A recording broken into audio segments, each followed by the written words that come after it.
Share বাজারে দীর্ঘদিনের দরপতন ও অনিয়মে ক্ষতিগ্রস্ত বিনিয়োগকারীদের জন্য কঠোর বার্তা দিয়েছেন প্রধানমন্ত্রী তারেক রহমান। জাতীয় সংসদে তিনি বলেছেন, অতীতে পুঁজিবাজারে সংঘটিত সব কারসাজির সঙ্গে জড়িতদের চিহ্নিত করে আইনানুগ ব্যবস্থা নেওয়া হচ্ছে। একই সঙ্গে বিনিয়োগকারীদের হারানো আস্থা ফিরিয়ে আনতে ব্লকচেইন ও কৃত্রিম বুদ্ধিমত্তা বা এআই ভিত্তিক নজরদারি সহ একাধিক সংস্কার উদ্যোগ হাতে নিয়েছে সরকার। শাহরুল ইসলাম রকির প্রতিবেদন। শেয়ার বাজারে অনিয়ম, কারসাজি এবং ধারাবাহিক দরপতনের জন্য দায়ীদের বিচারের আওতায় আনার ঘোষণা দিয়েছেন প্রধানমন্ত্রী তারেক রহমান। জাতীয় সংসদের বাজেট অধিবেশনে এক লিখিত প্রশ্নের জবাবে প্রধানমন্ত্রী বলেন, কোনো অপরাধীকে ছাড় দেওয়া হবে না। প্রধানমন্ত্রী জানান, বিগত সরকারের আমলে সংঘটিত পুঁজিবাজার কেলেঙ্কারির বিষয়ে দুদক তদন্ত চালিয়ে ইতিমধ্যে কয়েকজনকে চিহ্নিত করেছে এবং আইনি ব্যবস্থা নিয়েছে।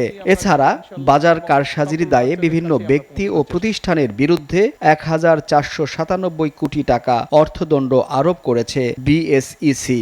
বিগত স্বৈরাচার ফ্যাসিবাদ সরকারের আমলে দেশের শেয়ার বাজারের ধারাবাহিক পতনের কারণ উদ্ঘাটনের লক্ষ্যে বিভিন্ন সময় বিভিন্ন বিশেষজ্ঞ, বিনিয়োগকারী সংগঠন এবং বিভিন্ন তদন্তকারী সংস্থার কার্যক্রম পরিচালনা করেছে। পরিচালিত কার্যক্রমে শেয়ার বাজারের ধারাবাহিক পতনের পিছনে কতগুলো কারণ আমরা পেয়েছি, কারণ সক্রিয় ছিল। কারণগুলি নিম্নরূপ, যেমন বাজার কারসাজি এবং কৃত্রিমভাবে শেয়ারের দাম বাড়ানো কমানো। এরপরে কিছু কোম্পানির আইপিও ও বন্ড ইস্যুতে বিভিন্ন রকম অনিয়ম।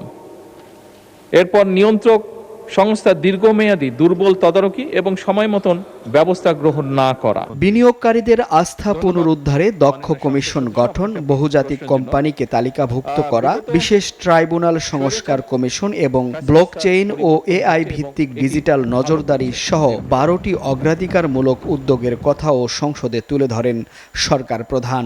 ধারাবাহিকভাবে শেয়ার মার্কেটের পতন ঘটিয়ে হাজার হাজার বিনিয়োগকারীদের নিঃস্ব করার জন্য যারা দায়ী তাদের চিহ্নিত করা সহ তাদের বিরুদ্ধে আইনানুগ ব্যবস্থা গ্রহণে বর্তমান সরকার পরিকল্পনা গ্রহণ করেছে। ইতিমধ্যেই শেয়ার মার্কেটে কেলেঙ্কারি অভিযোগ দুদক কর্তৃক অনুসন্ধান কার্যক্রম পরিচালনা করা হয়েছে, যার প্রেক্ষিতে কতিপয় ব্যক্তিকে চিহ্নিত করে মালামাল সহ তাদের বিরুদ্ধে আইনানুগ ব্যবস্থা গ্রহণ করা হয়েছে। মামলা সহ তাদের বিরুদ্ধে আইনানুগ ব্যবস্থা গ্রহণ করা হয়েছে। এছাড়া শেয়ার মার্কেট কেলেঙ্কারির সাথে আরও অন্যান্য যে সকল ব্যক্তি প্রতিষ্ঠান জড়িত কিনা তা উদ্ঘাটনের কার্যক্রম চলমান রয়েছে। সরকারের দাবি, কঠোর নজরদারির মাধ্যমে পুঁজিবাজারে স্থিতিশীলতা ফিরিয়ে এনে বিনিয়োগকারীদের হারানো আস্থা পুনঃপ্রতিষ্ঠা করা হবে। এখন এসব উদ্যোগের মাঠ পর্যায়ে রূপান্তর কতটা কার্যকর হয় সেদিকেই নজর সংশ্লিষ্টদের। নতুন কমিশন দায়িত্ব গ্রহণের পরপরই বাজারে বিদ্যমান। শাহরুল ইসলাম রকি, SA টিভি, ঢাকা।